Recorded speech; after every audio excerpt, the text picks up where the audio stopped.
Senhor, amém? Posso assentar, irmão? Em nome de Jesus. Vamos dar continuidade ao estudo, né? Que se encontra em Romanos.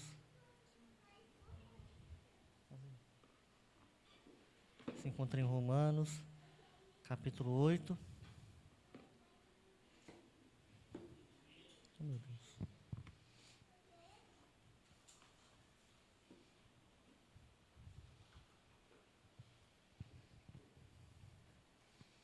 Romanos capítulo 8, do versículo 18 adiante, que nós vamos prosseguir.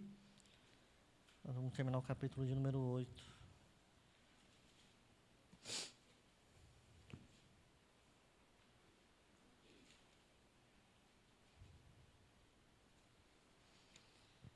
Amém? Quem achou diz amém? Amém.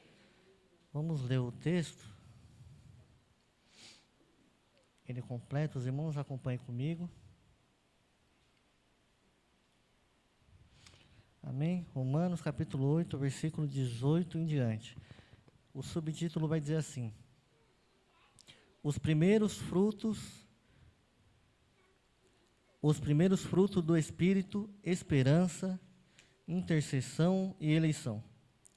Considero que os sofrimentos do presente não se podem comparar com a glória que será revelada entre nós, pois a criação aguarda ansiosamente a revelação dos filhos de Deus, porque a criação ficou sujeita à inutilidade, não por sua vontade, mas por causa daquele que a sujeitou, na esperança de que também a própria criação seja libertada do cativeiro da degeneração para a liberdade da glória dos filhos de Deus. Pois sabemos que toda a criação geme e agoniza até agora, como se sofresse dores de parto. E não somente ela, mas também nós, que somos os primeiros frutos do Espírito, também gememos em nosso íntimo, aguardando ansiosamente nossa adoção, a redenção do nosso corpo. Porque fomos salvos na esperança. Mas a esperança que se vê não é esperança, pois como alguém espera o que está vendo? Mas se esperamos o que não vemos, com paciência o aguardamos. Do mesmo modo, o Espírito nos socorre na fraqueza, pois não sabemos como devemos orar. Mas o Espírito Santo intercede por nós com gemidos que não expressam com palavras. E aquele que sonda os corações sabe qual é a intenção do Espírito, e ele intercede pelos santos, segundo a vontade de Deus. Sabemos que Deus faz com que todas as coisas concorram para o bem daqueles que o amam, dos que são chamados segundo o seu propósito. Pois os que conheceu por antecipação, também os predestinou para serem conformes à imagem do seu Filho, a fim de que ele seja o primogênito entre muitos irmãos. E os que predestinou, ele também chamou. E os que chamou, a eles também justificou. E os que justificou, a eles também glorificou. Portanto, que podemos dizer diante destas coisas? Se Deus é por nós, quem será contra nós? Aquele que não poupou nem seu próprio filho, mas pelo contrário, o entregou por todos nós, como não nos dará também com ele todas as coisas? Quem trará alguma acusação contra os escolhidos de Deus? E Deus quem os justifica. Quem os condenará? Cristo Jesus é quem morreu, ou, pelo contrário, quem ressuscitou dentre os mortos, o qual está à direita de Deus e também intercede por nós. Quem nos separará do amor de Cristo? Será a tribulação, ou a angústia, ou a perseguição, ou a fome, ou privação, ou perigo, ou espada? Como está escrito: por amor de ti somos entregues à morte todos os dias. Fomos considerados como ovelhas para o matadouro. Mas em todas essas coisas somos mais do que vencedores, por meio daquele que nos amou. Pois tenho certeza de que nem a morte, nem a vida, nem os anjos, nem autoridades celestiais, nem coisas do presente, nem do futuro, nem poderes, nem altura, nem profundidade, nem qualquer outra criatura poderá nos separar do amor de Deus, que está em Cristo Jesus, nosso Senhor. Amém? Glória a Deus. Irmãos, na aula passada, a gente entendeu um pouco sobre a luta, né? A luta, sobre um pouco do sofrimento, mas também sobre a nova vida pela graça do Senhor Jesus, pela graça de Deus, que nos atingiu. E agora a gente vai entender um pouco, segundo aquilo que a gente se baseou na aula passada e no que Paulo concluiu, no começo do capítulo 8 de Romanos. Agora Paulo vai falar da segurança dos salvos. A gente sabe que hoje em dia a gente tem muitas seguranças, né? Por mais que o mundo seja cada vez menos seguro, a gente procura ter alguma segurança na nossa vida. Então, se a economia vai mal, a gente faz aquele pé de meia, a gente procura ali guardar o nosso dinheirinho, para caso aconteça alguma coisa de mal na nossa vida, a gente tem uma segurança financeira para que a gente possa, caso dê alguma coisa de errado, um acidente ou alguma coisa, a gente tem ali uma segurança financeiramente falando. A gente constrói muros altos nas nossas casas e põe cadeados e portões de aço para que ninguém venha adentrar nas nossas casas, né? E em cima dos nossos muros altos a gente põe um bocado de vidro para que ninguém venha pular nossos muros. Isso tudo procurando segurança e colocar, e ainda assim, a gente fazendo tudo isso, aquilo que a gente tenta fazer com que não aconteça, muitas das vezes acontece.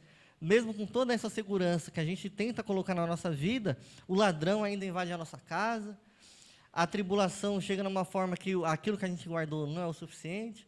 Então, as nossas seguranças, muitas das vezes, elas são frustradas, né? Aquilo que a gente colocou a nossa segurança foi frustrado. Não, o emprego não...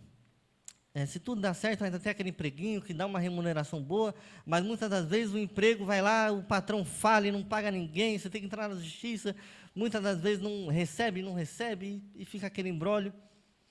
E são as seguranças que a gente coloca na nossa vida que muitas das vezes são frustradas. Mas a segurança do salvo, a qual Paulo vai trazer agora em Romanos, do 18 ao 39, é uma segurança infalível. Nela é a nossa verdadeira segurança, a qual a gente não tem dúvida, nem medo, nem pode titubear da segurança que Paulo vai trazer para nós, porque ela é unânime. Paulo ele vai falar aqui, se Deus, quando nós éramos mal, nós sendo mal, entregou seu próprio Filho, quem dirá agora que nós sendo justificados, o que Ele nos dará? O que Ele privará os seus filhos, sendo que quando nós éramos mal, inimigos de Deus, Ele deu seu próprio Filho para morrer por nós.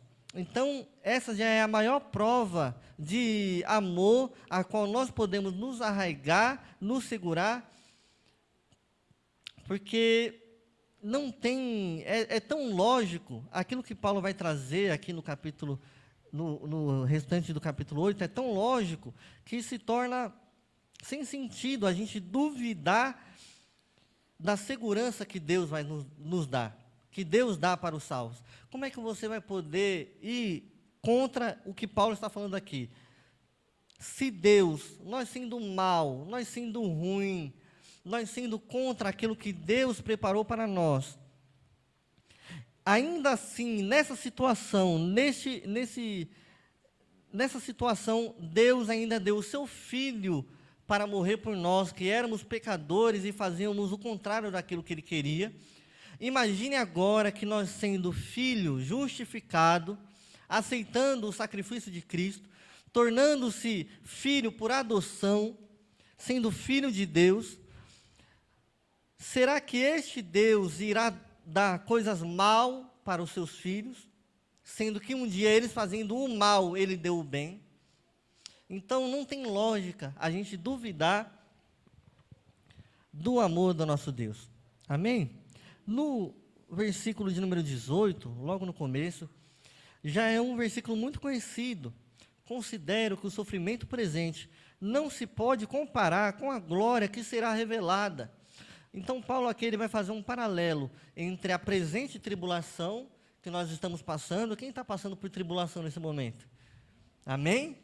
Ninguém? Glória a Deus, Deus abençoe sua vida, que continue assim, na paz e no marasmo que ela se encontra. Glória a Deus. Pois a minha, irmãos, por mais que algum seja maior do que a minha, ainda tem aquelas dificuldades, não tem não? O barco ainda está balançando, ainda tem aqueles problemas do dia a dia, problema com o marido, problema com a esposa, problema com o filho. E se a gente for enumerar, a gente vai ficar aqui até a hora do estudo acabar. Mas o que Paulo coloca em paralelo aqui é que a presente tribulação a qual nós estamos passando, e interessante que se a gente colocar no âmbito, né, que Paulo realmente estava falando, né, naquela situação que Paulo estava colocando, a presente tribulação dos irmãos que Paulo estava relatando naquele momento, a nossa presente tribulação, se a gente for comparar com a tribulação que Paulo está dizendo naquele momento, com a tribulação que nós estamos passando hoje, eu creio que ninguém aqui na situação atual se compara com a tribulação que ele estava falando naquele momento. Mas essa palavra não é falível, então ela continua valendo. Então, ainda assim, a tribulação que nós estamos vivendo, se aquela tribulação que eles estavam vivendo naquela época não se podem comparar com a glória que há de vir, imagine a nossa tribulação, não há nem perto de se comparar com a tribulação que eles estavam passando e com a glória que nós vamos receber. Amém? Quem entendeu? Diz um glória. Então, aquilo que nós estamos passando é muito menor do que aqueles irmãos a qual Paulo escreveu essa carta poderiam passar, porque naquela época era gente sendo apedrejada. Se nós formos estudar um pouco da história da igreja, a gente vai ver as perseguições por parte de Roma, que colocou ali uma guerra política para os cristãos. Então foi uma coisa terrível, foi uma perseguição que eu tenho certeza que hoje nós como brasileiros, nós não sofremos esse tipo de perseguição. Mas uma coisa nós podemos dar glória, que por mais que a gente sofra, aquilo que nós estejamos sofrendo, aquilo que há de vir, não se pode comparar com aquilo que nós estamos sofrendo. Então é uma coisa que é certeza e nós devemos dar glória a Deus por isso. Mas no versículo de número 19, 20 e 21, a gente vai entrar num algo que também é aquele versículo famoso, que o Espírito Santo, né, leva ao Pai as nossas orações com gemidos inexprimíveis. Vamos ler do 19 ao 22? Pois a criação aguarda ansiosamente a revelação dos filhos de Deus, porque a criação ficou sujeita à inutilidade, não por sua vontade, mas por causa daquele que a sujeitou, na esperança de que também a própria criação seja libertada do cativeiro de degeneração, guarde essa palavra, para a liberdade da glória dos filhos de Deus. Pois sabemos que toda a criação geme e agoniza até agora, como se sofresse dores de parto. Primeiramente, o que é essa criação? Essa criação, a gente não pode cometer o erro de achar que essa criação, ele está falando propriamente do ser humano. Paulo aqui nesse momento, ele não está falando do ser humano, ele cita o ser humano, mas não está falando do ser humano.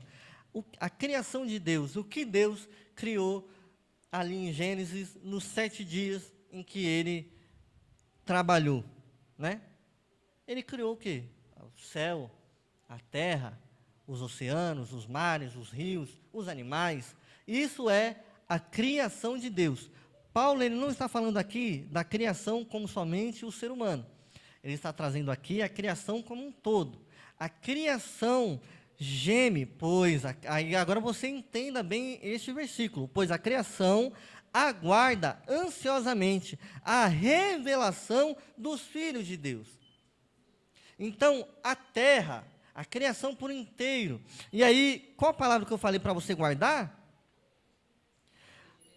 degeneração. Agora você olhe para um Abraão e diga, realmente, a criação de Deus não está se degenerando, né, irmã Gelma? Não está. Não está, não. Os nossos rios não estão se tornando em esgoto, não. Não é? Quando está chovendo aqui em São Paulo, não vira um grande esgoto ao céu aberto. Não é? O nosso ar não está negro, não. Não está... Vira e mexe, as queimadas da Amazônia não vêm parar aqui em São Paulo, e a gente dá aquela respirada, que o nosso ar fica seco, e quem tem sinusite corre para o médico, e a mãe dá a bombinha de oxigênio para a criança. Isso não acontece. Isso não é a terra gemendo. Não? E se você colocar aí no Google, ilha de lixo, você não vai achar grandes ilhas de lixo no meio do oceano. Você não vai achar. E você não vai ver um bocado de bicho boiando, morto, porque engoliu um pedaço de plástico. E as nossas praias, que cada vez mais no nosso litoral, aqui no Brasil, estão inapropriadas para banho. Se você quiser, você pode ir lá se torrar no sol. Agora, entrar dentro do mar, você não pode. Será que isso não é o que Paulo escreveu a Romanos há 2000 anos atrás? Quando ele vai dizer que a criação geme. E aí ele vai dizer aqui, e aguarda ansiosamente a revelação dos filhos de Deus. Porque a criação ficou sujeita à inutilidade, não por sua vontade, mas por causa daquele que a sujeitou. Quem sujeitou a criação de Deus a viver nessa inutilidade, nessa degradação? O ser humano. Quando o ser humano cai, o pecado não recaiu somente sobre o ser humano, mas recaiu sobre toda a criação, porque nós sabemos que ali Adão, ele simbolizava, ele era o representante perfeito de toda a criação, e de toda uma raça que somos nós.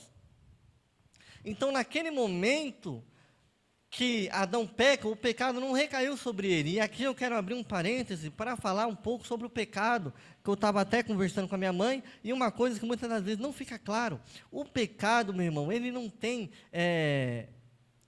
como é que fala? Quando dá em algo, né?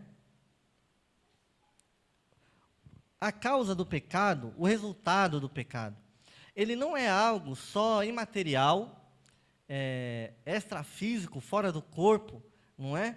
Ele não é algo que vai trazer consequências para nós somente imateriais. Porque muitas das vezes a gente acha, e a gente tem essa visão, que o pecado ele traz para nós como mal coisas imateriais, Joelma. Mas o que a gente tem que entender é que o pecado ele traz mal fisicamente. Fisicamente. Veja bem, um jovem, um casal de jovens que tem um filho antes do casamento, antes de estar preparado, antes de estar tudo correto, o pecado deles tem uma consequência, lembrei a palavra, tem uma consequência imaterial ou material? É algo fora do corpo ou é algo que realmente pode trazer consequências físicas, agora e aqui? O pecado, ele não traz consequências só fora do corpo, só nossa relação conosco e com Deus e Cristo. Não, ele também traz consequências aqui na terra. Nossa mentira, nossa falsidade, nossa imoralidade, tudo. O pecado por si só, se você procurar no âmbito da sua vida, você vai achar uma hora que o pecado vai desembocar num âmbito natural da sua vida. Ele não vai trazer consequências somente espirituais. E a gente tem que ter esse discernimento. Uma traição, você não vai tratar ela somente no âmbito espiritual. Não, você tem que tratar ela de maneira física, porque ela ocorreu de maneira física. E como é que pode, e a Bíblia, se eu não me engano, trata disso, como é que pode uma coisa física ser tratada de uma forma não física? Porque o resultado mal é físico. Não faz sentido. Então, isso é uma forma que a gente encontra muitas das vezes de fugir dos resultados, das consequências do nosso pecado. A gente fala, não, Deus vai me perdoar, não, eu estou preocupado. Mas assim, é mais fácil a gente, como ser humano, tratar esse pecado de forma imaterial e de forma espiritual com Deus, do que tratar de forma física e relacional com o irmão a qual eu pequei. Porque é muito mais fácil eu pedir perdão para Deus do que eu pedir perdão para o meu irmão. Como se fosse resolver, mas saiba bem que não resolve. A Bíblia é enfática em dizer que a gente tem que tratar com aqueles que feriu, a gente tem que restituir aquilo que se foi perdido pelo pecado. Então, se um pecado gerou a falta de confiança, não é somente o perdão que a gente tem que pedir e a gente tem que conquistar de volta, mas também a gente tem que restituir a confiança que se foi perdida. Porque o pecado gerou algo físico, que foi a desconfiança. Então, fisicamente, eu tenho que trazer de volta essa confiança e tenho que fazer o possível para que aquela pessoa, através da minha desconfiança, através do meu pecado, gerou desconfiança, agora, através da obra do Espírito Santo de Deus e das obras de Deus, do Espírito Santo, traga para ela, de volta para mim, a confiança dela. Então, não são coisas somente espirituais que o pecado traz de consequência para a nossa vida, mas sim também físicas. O exemplo de um jovem, de uma jovem, é claramente um filho que pode nascer. Qual é a culpa que aquela criança vai ter de ter um casal que não está pronto para cuidar de uma criança aos 15, 16, 17 anos? Qual é a estabilidade financeira que essa criança, que não teve culpa nenhuma, que vai crescer sem estabilidade financeira, muito provavelmente, se não for pela misericórdia de Deus, vai crescer? Então, o pecado teve uma consequência ou não teve? Fisicamente? Teve. Então, nós temos que ter esse discernimento e parar de fugir das consequências do nosso pecado, amém? Então, a criação geme, assim como a igreja também geme, e assim como o Espírito geme. E isso nós vamos tratar esses 3 pontos, já.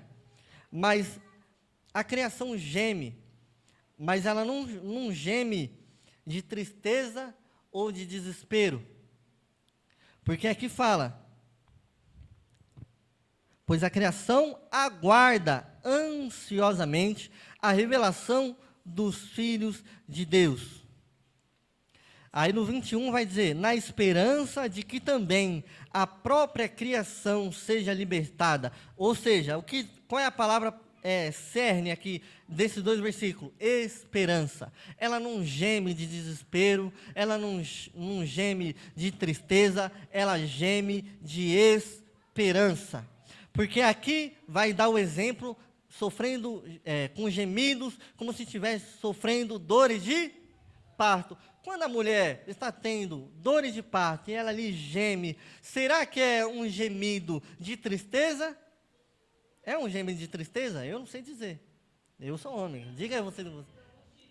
De dor?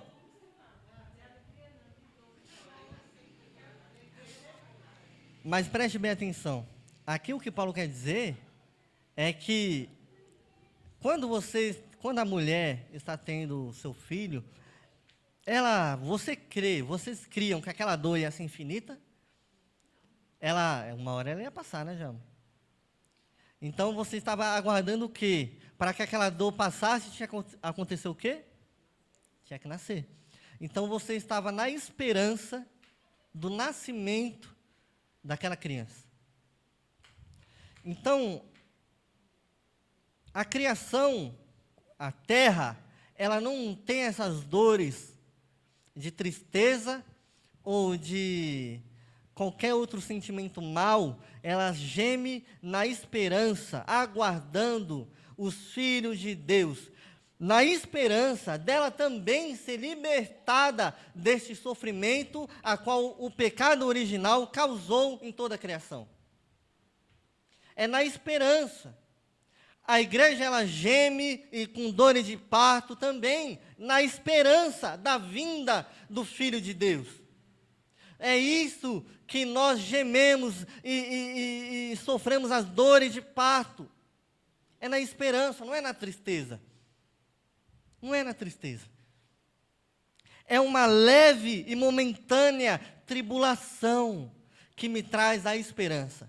Ó, eu coloquei no grupo, se alguém puder me dar um copo d'água, eu coloquei no grupo lá do estudo bíblico, falando sobre a tristeza, né? Teve alguns irmãos que leu.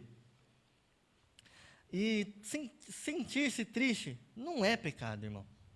Mas a gente tem que entender que essas lutas e essas tribulações que vêm na nossa vida, ela tem que desembocar em Cristo. O resultado disso tudo, Deus abençoe, mané. O resultado disso é desembocar em Cristo. Porque o Espírito Santo que nos acalenta, nos conforta, nos dá calma, nos dá palavra, nos amansa. Então a tristeza, o desespero, é normal chegar na nossa vida. Agora, para onde ele vai nos levar? A tristeza vai nos levar para uma depressão ou vai nos levar para Cristo?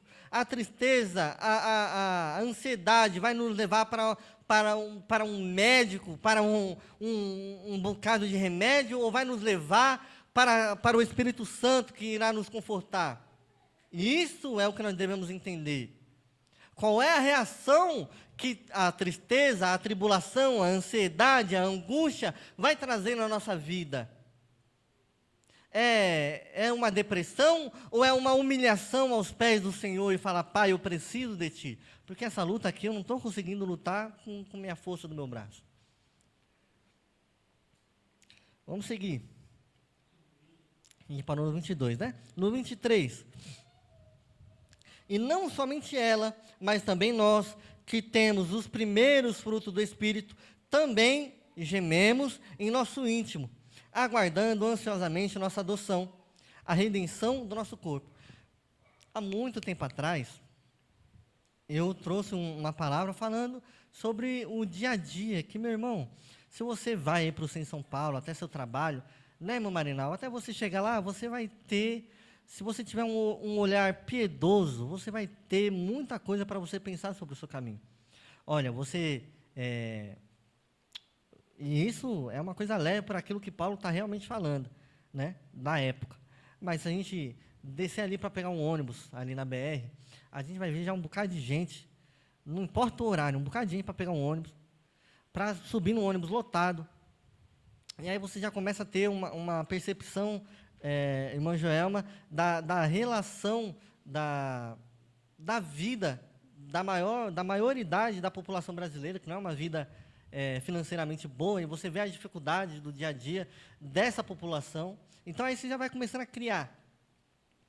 E se você começar a ter essa análise, você vai chegar no seu trabalho já cansado. Por isso que em São Paulo, a gente é tido como um povo frio, não é verdade? Um pouco, se você dá um bom dia, não responde, a maioria das vezes com bom dia. E o povo não olha para o lado, o pessoal só usa fone e segue reto no caminho que ele tem que seguir, a qual ele segue todo dia, a qual ele tem que ir todo dia. Mas isso é uma reação de todo um sistema, não é verdade? Que traz sobre si essa consequência dessa população. E que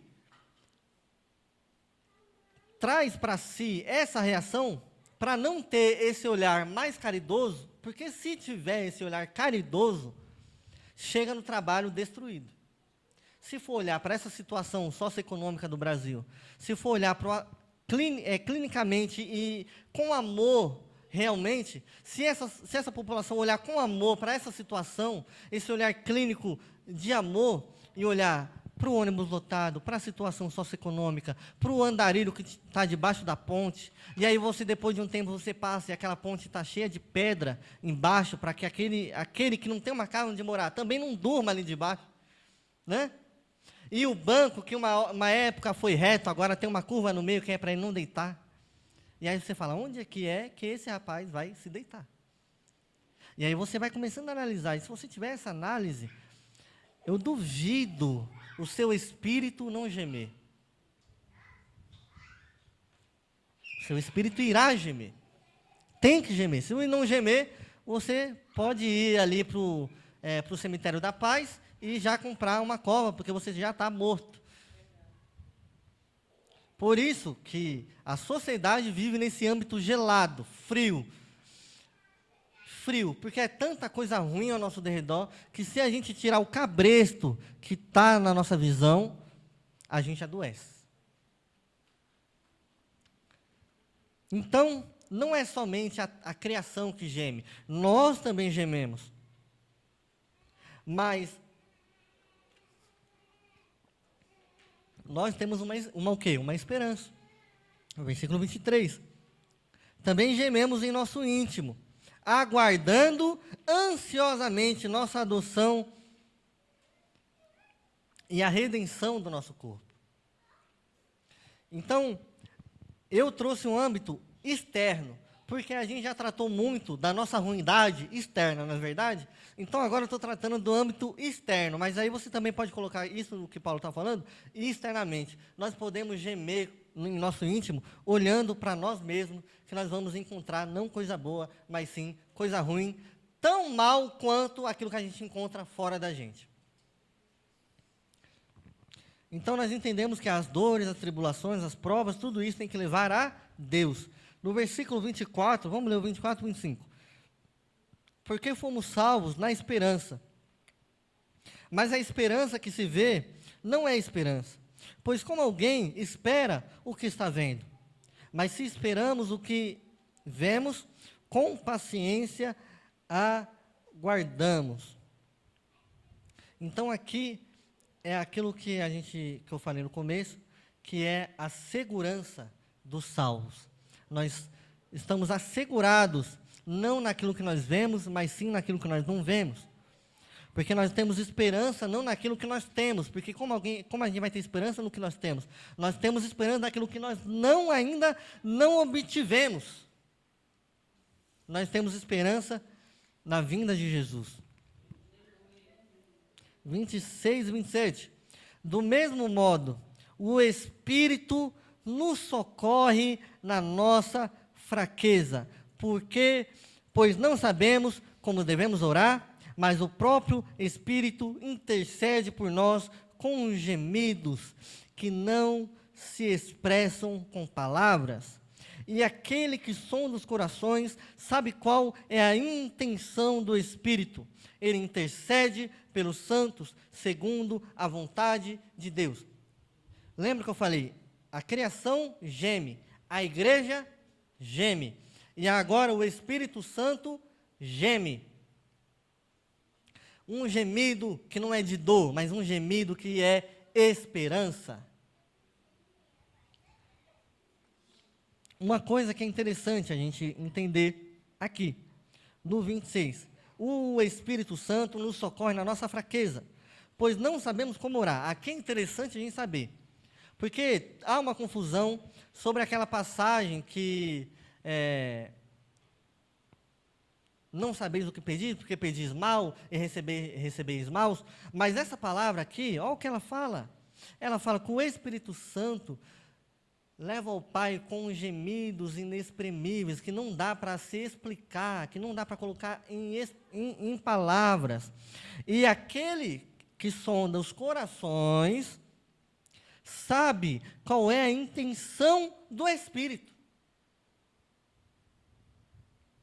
Então, veja bem, a gente realmente não sabe como pedir, não sabemos, mas a gente sabe que Deus irá fazer o melhor. Porque seria tolice a gente pensar que pelo fato da gente pedir mal, Deus, sabendo que a gente não sabe pedir, vai fazer o mal que nós não sabemos. Ora, eu não sei pedir. Deus sabe que eu não sei pedir. Ele falou expressamente, tu não sabe pedir. Se não for o Espírito Santo para subir a Cristo, que é aquele que sonda os nossos corações e sabe a intenção do nosso coração, e sabe fazer o bem, então entra uma confusão na nossa mente, eu não soube pedir. Eu não soube pedir. Nós devemos pedir aquilo, realmente, o discernimento para que Deus faça aquilo que é bom. Agora, se a gente quiser que Deus faça a nossa vontade, Então há uma confusão, há uma falta de entendimento. Então nós devemos entender. Do mesmo modo, o Espírito nos socorre na fraqueza, pois não sabemos como devemos orar, mas o próprio Espírito intercede por nós, com gemidos que não se expressam. E aqui outra confusão, não é os nossos gemidos que o Espírito transforma, não. Não é. Que a gente também já teve esse entendimento um dia, que o nosso gemido, a gente geme, e o Espírito Santo transforma em palavras a Cristo. Não. Ele traz os nós, vamos ler novamente. Tente entender, irmãos. Pois não sabemos como devemos orar, então há uma oração. Mas o próprio Espírito intercede por nós com gemidos que não se expressam com palavras. Então é o gemido não da gente, mas do Espírito. E aquele que sonda o coração sabe qual é a intenção do Espírito. E ele intercede pelos santos segundo a vontade de quem? De Deus. Então, você vê que a gente não entra muito nessa equação. Amém? Então, a gente não sabe orar. Não sabe. Né? E a gente tem essa fraqueza, e a gente é fraco, porque a gente não consegue ter uma conexão ininterrupta com Deus. A gente não consegue. Então a gente precisa dessas ligações, Jama.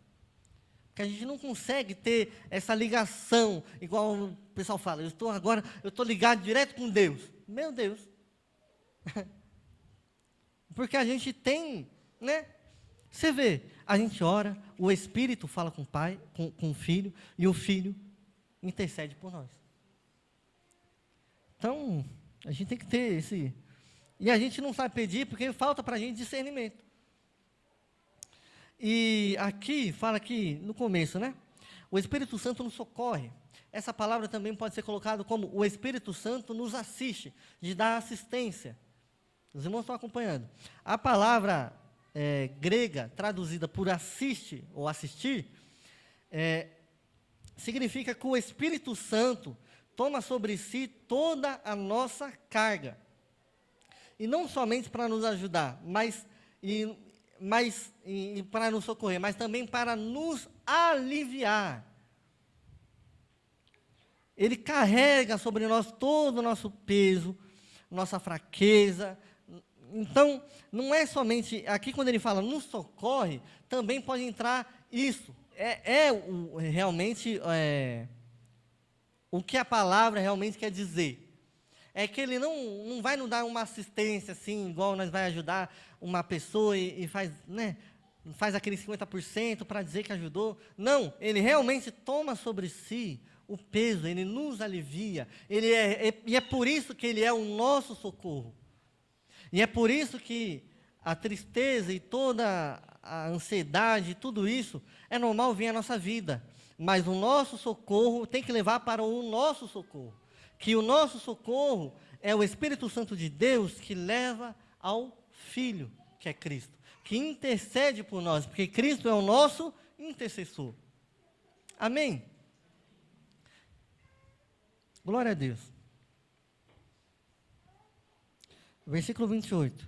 Sabemos que Deus fez com que todas as coisas concorram para o bem daqueles que o amam, dos que são chamados segundo o seu propósito. Aqui a minha tradução está um pouco diferente, mas também é outro versículo muitíssimo conhecido, né? Todas as coisas cooperam para aqueles que amam a Deus. Muito conhecido esse versículo, amém? Todos conhecem, né? Aqui entra um pouco, reforça aquilo que a gente comentou na aula passada, sobre a questão do universalismo. Universalismo, que é a crença que todos são filhos de Deus, mas não. Aqui, mais uma vez, Paulo, ele deixa que o Evangelho, ele tem até aquela frase que está na moda, né? O Evangelho não é inclusivo, ele é exclusivo. Então, sabemos que Deus faz com que todas as coisas concorram para o bem, cooperem para o bem daqueles que o amam. Então, é para aqueles que o amam, aqueles que não amam, mas ainda tem aqueles que amam, mas aqueles que não seguem. Eu amo, mas não sigo. Mas aí ele vai dizer o quê? dos que são chamados segundo o seu propósito. Então, aí ele já vai trazendo mais exclusividade. Então, não é só para aquele que ama, é também para aquele que serve, para aquele que segue. Amém? Aí, agora, nós vamos entrar num âmbito complicado, irmãos. Complicado. Sabe por quê? Porque aqui tem um debate acadêmico, né, teológico, muito complicado. E eu não vou entrar nesse debate. Não vou entrar nesse debate e nem vou colocar posições. Eu vou dizer aquilo que é certeza, como eu falei na última aula. Aquilo que é certeza, o irmão Abraão traz para vocês. Aquilo que é debate, que cada um vai escolher seu lado, eu não entro. Amém? Vamos ler o 29 e o 30, para fugir desse, para ir para cima desse problema. Pois os que conheceu por antecipação, também os predestinou. Esse é o problema. Para que serem conformes à imagem do seu filho, a fim de que ele seja primogênito entre muitos irmãos. E os que o predestinou, de novo o problema, e eles também chamou. E os que chamou, a eles também justificou. E os que justificou, a eles também glorificou. Você está falando de problema, irmão Abraão? Qual é o problema? O problema é este, predestinação. Nós vamos ter a linha que pensa que existe essa predestinação, que existe aqueles que vão ser salvos, e pronto, acabou, não tem para onde correr, não tem escolha, não tem opção. Você sendo crente ou você sendo um crente, uma hora, se tu for o eleito, tu vai ser o salvo. E tem aqueles que não creem nessa predestinação. Independentemente de qual você escolha, e não é para você escolher agora, se for para você escolher, procure saber um pouco mais. Não fale, irmão Abraão, eu acho, só porque você falou isso, eu acho que... Não. Uma coisa que eu deixo claro é que Deus sempre teve a presciência de tudo que iria acontecer. Antes do fundamento da terra, de todas as coisas serem criadas, Ele já tinha a presciência de tudo aquilo que iria acontecer na minha e na sua vida, nos mínimos detalhes. Isso eu posso dizer com plena certeza. Então, o que essa palavra nos traz? Que a gente tem que entender é que Deus, Ele realmente tem um propósito nas nossas vidas. Seja igual aquela palavra fala, que há vasos de honra, porém há também vasos de desonra. Então, a gente sabe que Deus tem um propósito na nossa vida, que foi feito antes da fundação do mundo, um propósito de redenção, de salvação e de transformarmos nós em imagem e semelhança a Cristo. Então, isso é a certeza. O resto é debate. E aí eu não quero entrar no debate. Amém? Os irmãos conseguiram entender? Então, o 29 e o 30, por mais que você entre nesse debate, vai trazer à tona isso. Deus tem um plano a toda criatura. 31, agora a gente vai acelerar um pouquinho. Ainda bem que eu deixei o final mais acelerado mesmo. 31, portanto, que poderemos dizer dessas coisas, se Deus é por nós, quem será contra nós? Eu acho interessante que Paulo não fala aqui, quem é contra nós? Não, ele fala, se Deus é por nós. Ele vai colocar o quê? O ativo principal. Qual é o ativo principal? Deus. Quando nós vamos lutar uma batalha que o nosso inimigo é maior do que nós vamos falar, eles são contra a gente, porque ele é o ativo principal, maior. Mas Paulo vai colocar, se Deus é conosco, quem será contra nós? Então, ele vai colocar Deus como principal ativo dessa batalha, vamos colocar assim, espiritual. Ele é o principal. E aí a gente tem que colocar, se o Rei do Universo está conosco, quem será contra nós? Aí vamos 32. Aquele que não poupou, é o que eu falei no começo, nem seu próprio filho, mas, pelo contrário, o entregou por todos nós, como não nos dará também com ele todas as coisas? Que aqui eu já expliquei, né? Se Deus deu o melhor, que a palavra fala, Deus, nós sendo pecadores contra aquilo que Deus falava, que Deus falou tantos anos, se nessa posição que nós estávamos, Ele entregou o seu melhor, que é o seu Filho, que é parte de si mesmo, que é Deus, nós sendo ruim, Ele não dará para nós o melhor? E aí entra na questão da oração, que nós não sabemos pedir. Será que Deus, sabendo que nós não sabemos pedir, dará para nós o pior, porque nós estamos pedindo aquilo que nós não sabemos pedir? Não faz sentido, não é verdade? Paulo é muito bom porque isso aqui você consegue falar até para um ateu, que se o ateu discordar disso aqui, ele vai estar sendo fora de lógica. E você sabe que o Deus do ateu é a lógica, né? Então, ele vai estar sendo contra o seu próprio Deus. 33. Quem trará alguma acusação contra os escolhidos de Deus? É Deus que nos justifica. Aí a gente já sabe, quem nos justificou? E aí ele coloca o principal ativo. Qual é o principal ativo aqui? A justificação, não é qualquer justificação. É a justificação que foi dada por Deus. Por Deus. Nenhuma acusação pode prosperar contra a gente.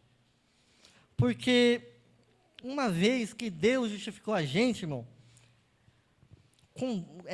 baseado no sacrifício de Cristo, a gente está quites com a lei. Quite. Então, a gente sabe que existe algo chamado indulto. Eu já comentei sobre isso, mas eu vou trazer novamente.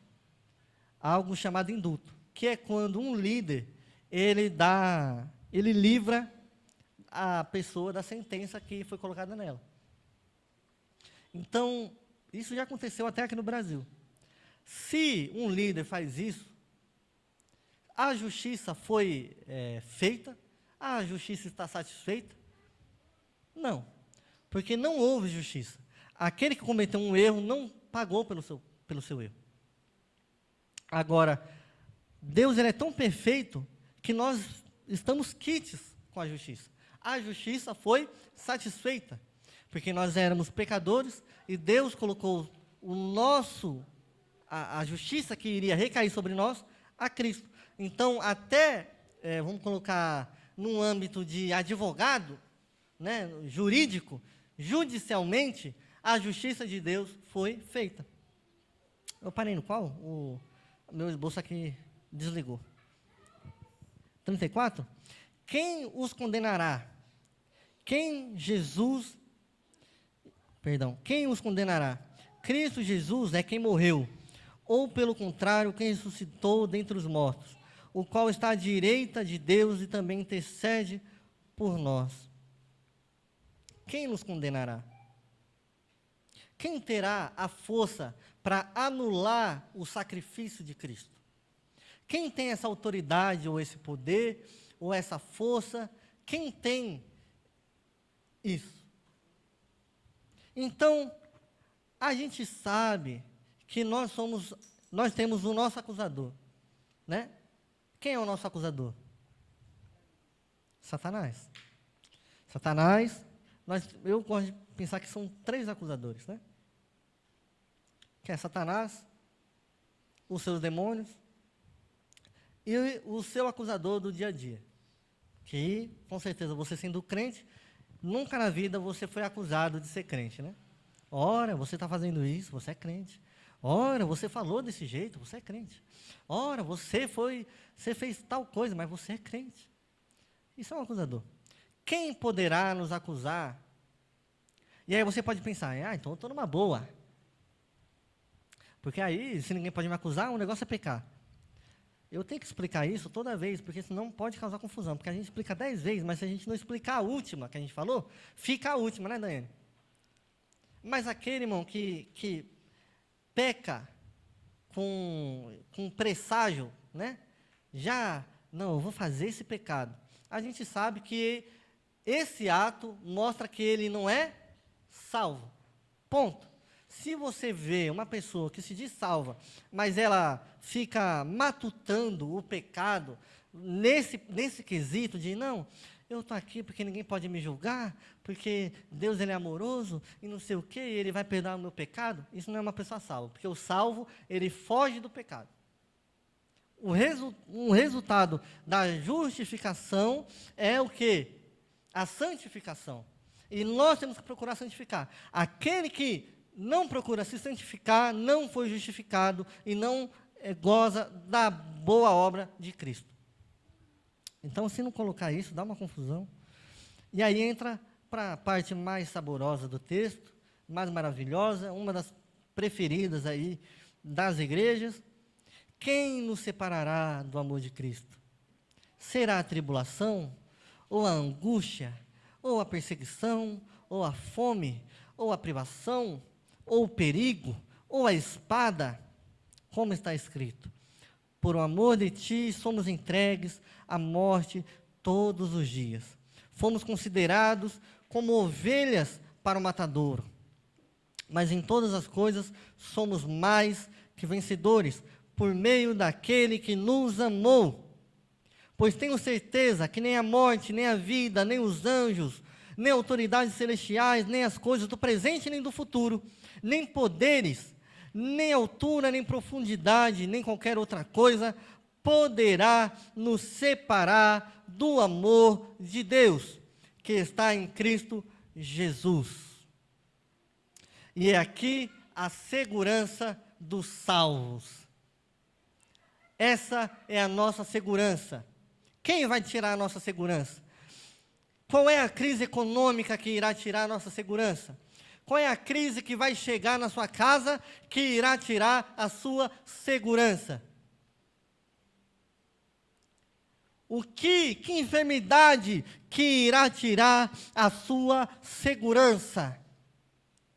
Quem tem esse poder, autoridade? Qual enfermidade? Qual luta? Qual prova? Quem separará nós do amor de Deus? Essa é a segurança dos salvos. Que nada pode nos separar do amor de Deus, porque nós estamos ligados a Cristo Jesus. Amém? Agradeço a oportunidade.